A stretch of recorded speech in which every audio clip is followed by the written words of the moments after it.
Look, Ma, I'm driving a manual transmission.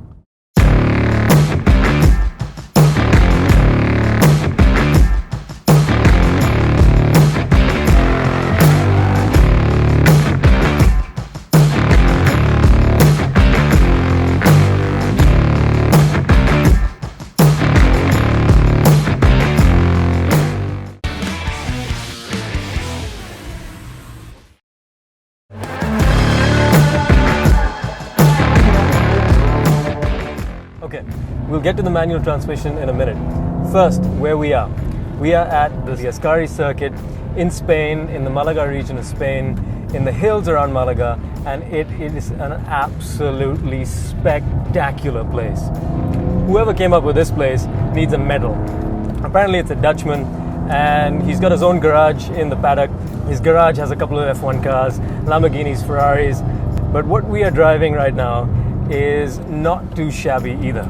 This is the M2 Competition, and it finally gets the motor from the M3, M4.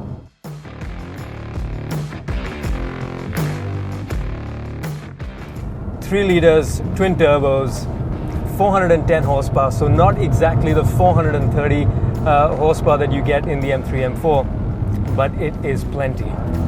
The essence of an M car is that it should be communicative, it should be direct, it should be light.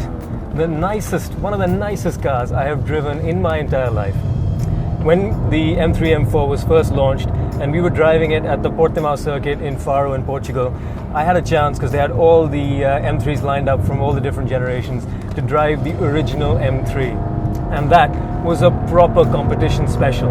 The only reason that car was built is so that they could take the M3 and go racing and win multiple championships in the German Touring Car Series.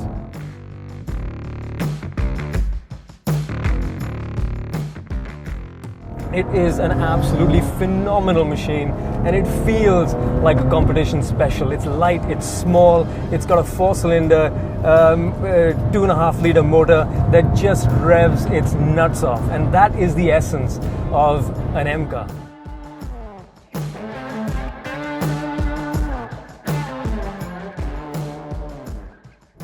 This car has finally got a proper M motor because enthusiasts asked for it, because people wanted a car that captured the essence of the original M3.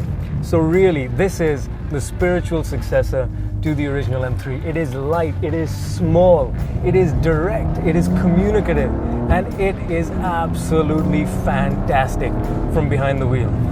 The car that I'm driving has a 6-speed gearbox, and it is an absolute joy. It is just, it's the easiest car in the world to get onto an unfamiliar racetrack and just get on it immediately. It reads your mind.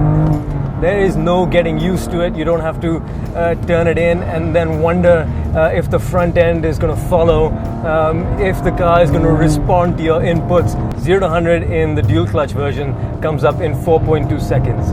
0 to 100 in this, the manual, is a little bit slower, 4.4 seconds. But that's not too shabby. And it is just such a sweet manual gearbox. Now, BMW hasn't decided whether they'll bring the manual into India. The M2 Competition is coming, and it's coming before the end of this year.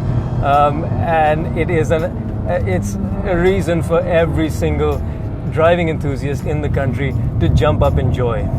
Because I am telling you, it is just a phenomenal machine from behind the wheel. If I'm gushing and I'm rambling, it's because it truly is. It is so playful. Every little touch of the steering wheel has an immediate response in the front end of this car. There is no delay whatsoever. Ascari is a really tight and technical circuit, and it really shows off the impeccable manners of this chassis.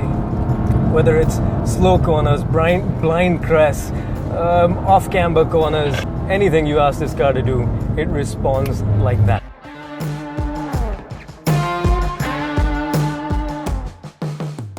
Now, we didn't drive the M2 Competition just at the Ascari circuit, but also in the hills around the track.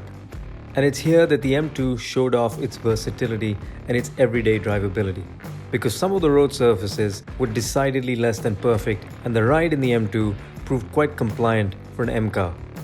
Of course, since it only comes with 2 doors and quite a tight cabin, the M2 can't play family car quite as well as an M3 with 4 doors, for instance. But that just makes it an even more focused driver's machine.